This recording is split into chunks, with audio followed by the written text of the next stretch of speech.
the Bible. It's a book that needs no introduction. From ancient times to the digital age, its words have echoed across cultures and continents. It's a book that has inspired artists and revolutionaries, comforted the grieving and challenged the powerful. The Bible is more than just a book, though. It's a library, a collection of stories, poems, songs, and prophecies that weave together into a single, epic narrative. This narrative, spanning thousands of years, speaks to the deepest questions of humanity. Where did we come from? What is our purpose? Is there hope for the future? These are questions that have resonated throughout history, and the Bible dares to offer answers. Whether you approach it as a sacred text or a work of profound literary and historical significance, the Bible's impact is undeniable. Its stories continue to resonate with people from all walks of life, offering solace, inspiration, and a glimpse into the transcendent.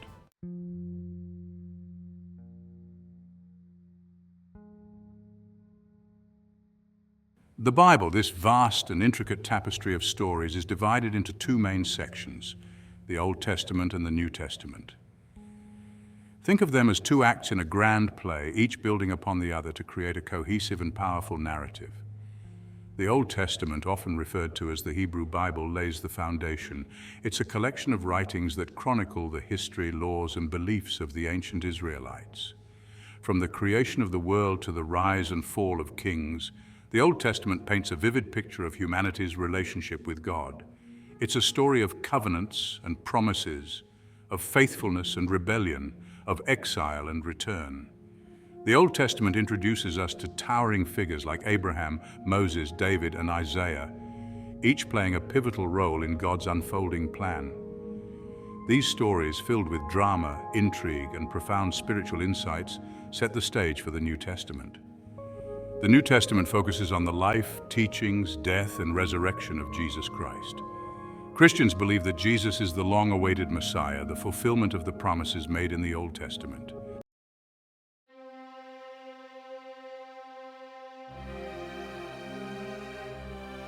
Imagine a time, before stars ignited the vast canvas of space, before planets were born from swirling cosmic dust.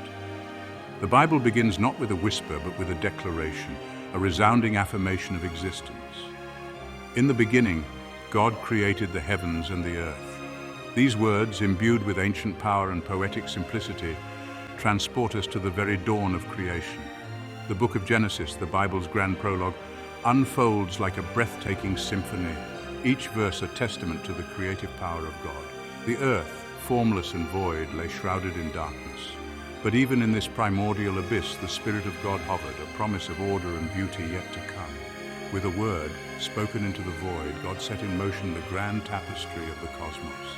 The universe, once shrouded in darkness, erupted into being, a testament to the boundless power of the spoken word.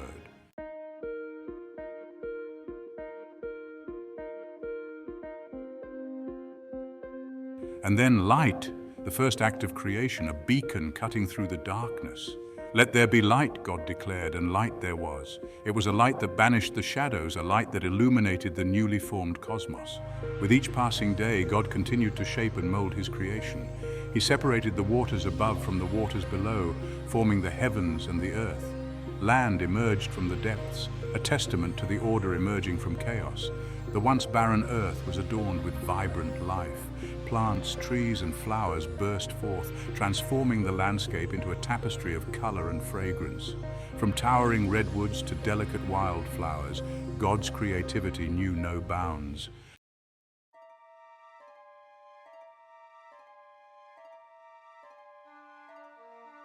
And then the pinnacle of God's creation, humanity. Formed from the dust of the ground, breathed into life by the very breath of God, Adam and Eve stood as the crowning achievement of creation.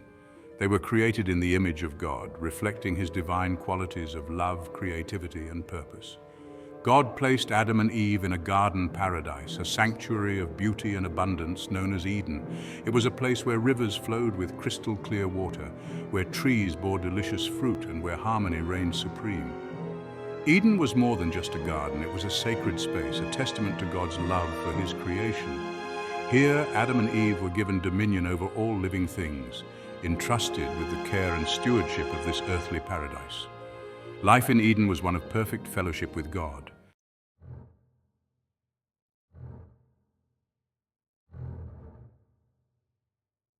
But within this paradise, a seed of temptation was sown. The serpent, cunning and deceitful, tempted Eve with the forbidden fruit from the tree of the knowledge of good and evil. He whispered doubts, questioning God's goodness and promising a taste of divine wisdom. Eve, enticed by the serpent's words and the fruit's allure, succumbed to temptation. She took a bite, and then she gave some to Adam, who also chose to disobey God's command. In that moment, everything changed. Sin, like a venomous poison, entered the world, fracturing the perfect harmony of Eden. The consequences of their disobedience were swift and severe.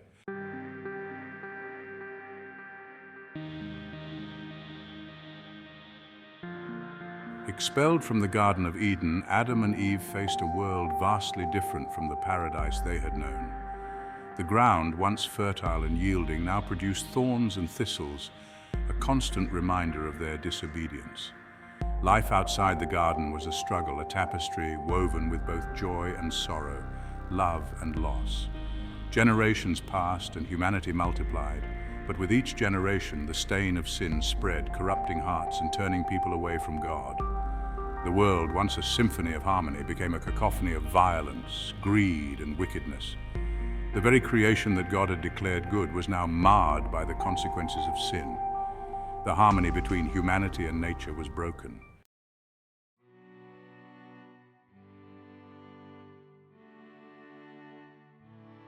Section 2. Noah, a beacon of hope. In the midst of this widespread corruption, a righteous man named Noah stood out like a beacon of hope. Noah, whose name means rest or comfort, found favor in God's eyes. He was a man of unwavering faith, a shining example of righteousness in a world consumed by darkness. God, seeing Noah's faithfulness, shared his plan to cleanse the earth through a catastrophic flood. He instructed Noah to build an ark, a massive vessel designed to withstand the impending deluge. This ark would become a sanctuary, a floating refuge for Noah, his family, and representatives of every living creature. The ark became a symbol of hope, a tangible reminder of God's promise to preserve a remnant of his creation.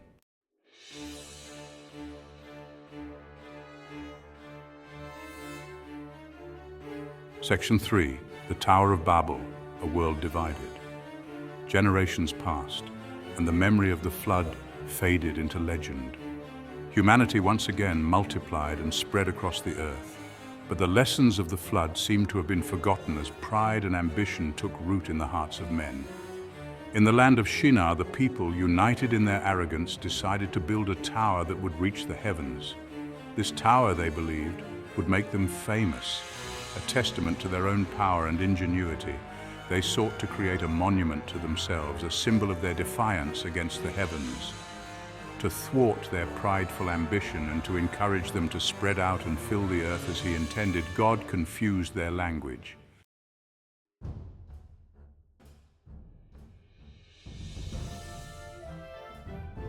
Section 1. A covenant forged in faith. The story of Abraham marks a turning point in the Bible's grand narrative. We are introduced to a man named Abram, living in the ancient city of Ur, a place steeped in idolatry and far from the God who had created the heavens and the earth. Yet even in this place of spiritual darkness, God's call rang out, clear and undeniable. God spoke to Abram, commanding him to leave his homeland, his family, and everything familiar, and journey to a land that God would show him. It was a call to step out in faith, to trust in a God he could not see, to embark on a journey into the unknown with only a promise as his guide. Abram, demonstrating a faith that would become his defining characteristic, obeyed. God, pleased with Abram's faithfulness, made a covenant with him, a sacred agreement that would shape the destiny of nations.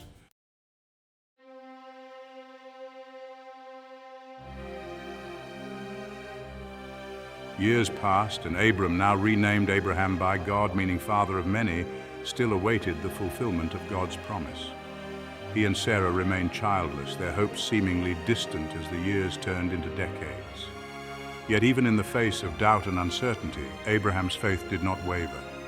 Then the unthinkable. God, in a test of Abraham's faith, commanded him to take his son, Isaac, the long-awaited son of promise, and offer him as a sacrifice on a mountain in the land of Moriah. Imagine the anguish, the turmoil, the unbearable weight of such a request. This was a test that challenged the very core of Abraham's being. Yet Abraham, his heart heavy with sorrow but his faith resolute, obeyed.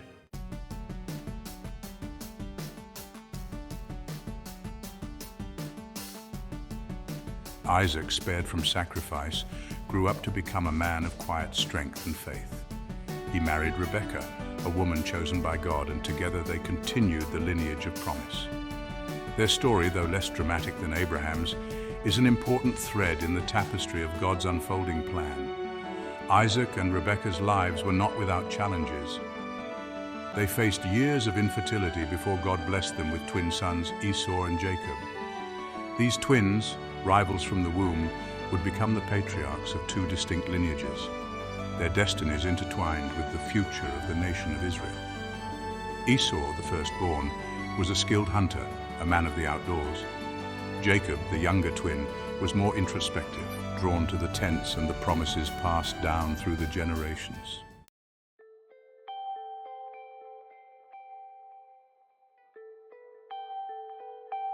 Jacob, having received his father's blessing, fled from his brother's anger, embarking on a journey that would forever change his life. He traveled to the land of Haran, where he met Rachel, the daughter of his uncle Laban, and fell deeply in love. One night, as Jacob journeyed, he had a dream, a vision that would become a cornerstone of his faith. He saw a ladder reaching from earth to heaven, with angels ascending and descending. Above the ladder, God appeared, reaffirming the covenant promises he had made to Abraham and Isaac. This dream, filled with symbolic imagery, spoke of God's presence, his protection, and his faithfulness to his promises. Jacob, deeply moved by this encounter, continued his journey, eventually reconciling with his brother Esau and establishing a family in the land God had promised.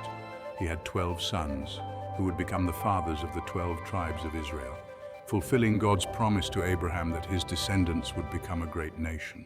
Centuries passed, and the Israelites found themselves living in Egypt. What began as refuge under Joseph became oppression. A new Pharaoh, ignorant of Joseph, rose to power. Fearful of the Israelites, he enslaved them with brutal labor. Once guests, the Israelites were now trapped in suffering. Yet hope persisted, kindled by ancient promises. God heard their cries and remembered his covenant. In the midst of oppression, a baby boy was born, destined to change history. His name was Moses, and his birth was shrouded in danger and divine providence. Pharaoh decreed all newborn Hebrew boys be drowned in the Nile. Moses' mother placed him in a basket, entrusting his fate to God. Pharaoh's daughter discovered the basket and took him in as her own. Raised in luxury, Moses was educated as an Egyptian but bound to his people. Witnessing an overseer beating a Hebrew, Moses struck him down and fled.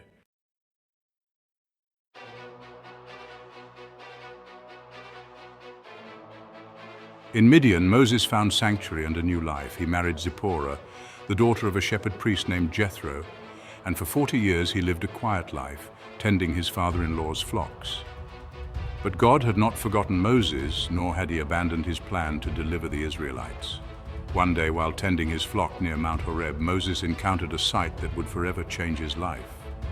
A bush, ablaze with fire, yet unconsumed by the flames, caught his attention. As he drew closer, God spoke to him from the midst of the burning bush, calling him by name and revealing his plan. God commanded Moses to return to Egypt, to confront Pharaoh and demand the release of his people.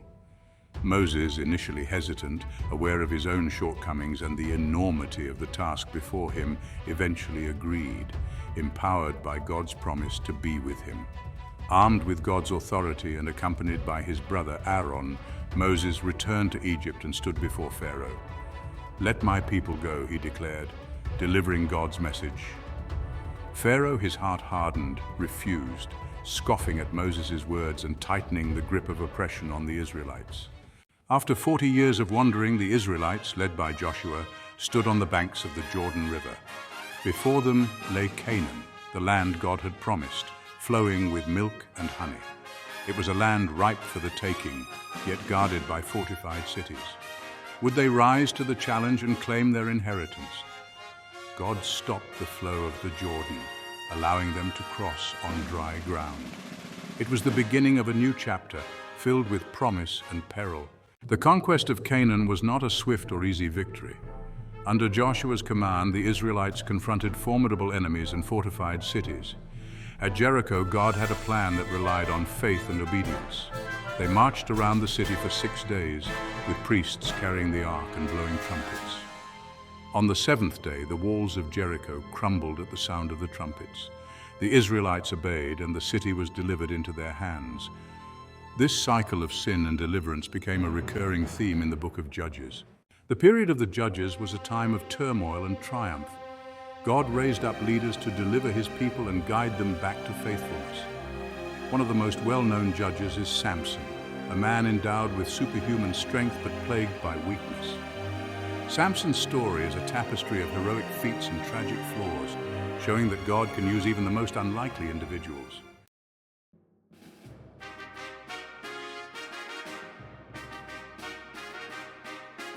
As the era of the Judges ended, the Israelites longed for a different kind of leader.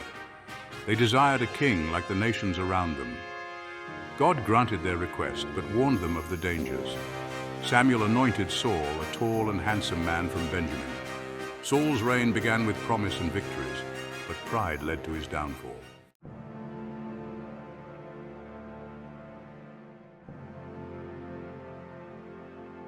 As Saul's reign faltered, God was preparing a new leader, a man after his own heart. This man was David, the youngest son of Jesse, a shepherd from Judah. David's life was a testament to God's faithfulness. David's anointing as king was a stark contrast to Saul's. Samuel, guided by God, chose David, the shepherd boy. David's heart, filled with humility and love for God, set him apart. David's rise began with an act of courage against Goliath. Upon David's death, his son Solomon ascended to the throne of Israel. He was known for his wisdom, a gift from God. Solomon built the temple in Jerusalem. His reign was marked by peace and prosperity, but he allowed his wives to turn his heart away from God. Upon Solomon's death, the kingdom was divided. The once united kingdom of Israel, now fractured and weakened by internal strife and spiritual decay, began a slow and agonizing descent. The kings of both Israel and Judah abandoned the ways of God, embracing idolatry. God, however, did not remain silent. He raised up prophets, calling the people back to faithfulness. But their words often fell on deaf ears. The nation was teetering on the brink of disaster.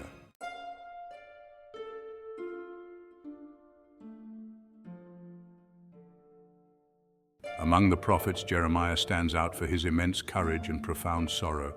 Called by God, he delivered a message of impending judgment upon a resistant nation. Known as the weeping prophet, his heart was heavy with the suffering that awaited his people. Jeremiah warned that the Babylonians would conquer Judah, destroying Jerusalem. He pleaded for repentance, but his warnings were ignored. King Jehoiakim burned Jeremiah's prophecies, showing their rebellion. The Babylonians, led by King Nebuchadnezzar, besieged Jerusalem. The city fell, its walls breached, treasures plundered, and people scattered. The temple was destroyed, its sacred vessels taken to Babylon. The fall of Jerusalem marked a profound national trauma and spiritual crisis. The Old Testament ends with the Israelites exiled in Babylon, their hearts heavy with the loss of their homeland. Whispers of hope remained, passed down through generations like precious heirlooms. Prophets spoke of a coming Messiah, a deliverer who would restore Israel's fortunes. Centuries passed, but the hope of a Messiah continued to burn in their hearts. In the fullness of time, God sent his Son, born in a humble stable in Bethlehem. This child, Jesus, was the long-awaited Messiah. The story of Jesus' birth is a tapestry woven with both the ordinary and the extraordinary. Mary and Joseph, ordinary people living under Roman rule. Their lives were touched by the divine, changing history. Mary, pregnant by the Holy Spirit, faced fear and confusion. Yet she responded with remarkable faith, trusting in God's plan. Joseph, a man of integrity, faced a difficult decision. Guided by God's Spirit, Joseph chose to believe. He became the earthly father of the Son of God. The King of Kings entered the world as a vulnerable infant. Jesus, the long-awaited Messiah, walked the dusty roads of Palestine, his teachings igniting hearts and challenging long-held beliefs.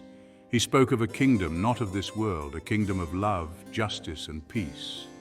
His message resonated with those who hungered for something more. He healed the sick, cast out demons, and even raised the dead, demonstrating God's power and compassion.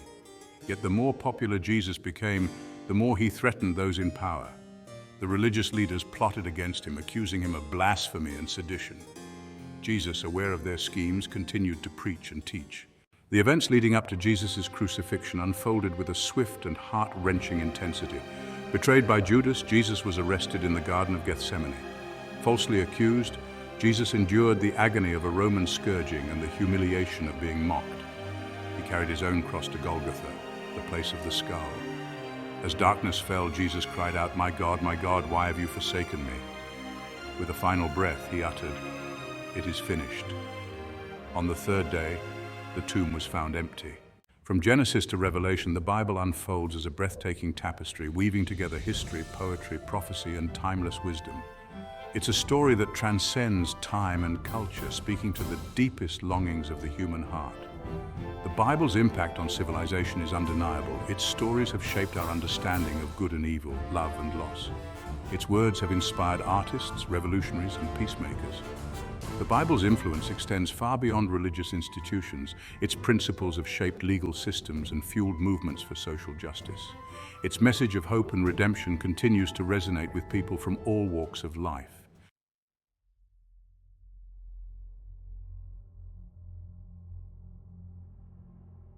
The Bible is not a book to be merely read, it's a book to be experienced.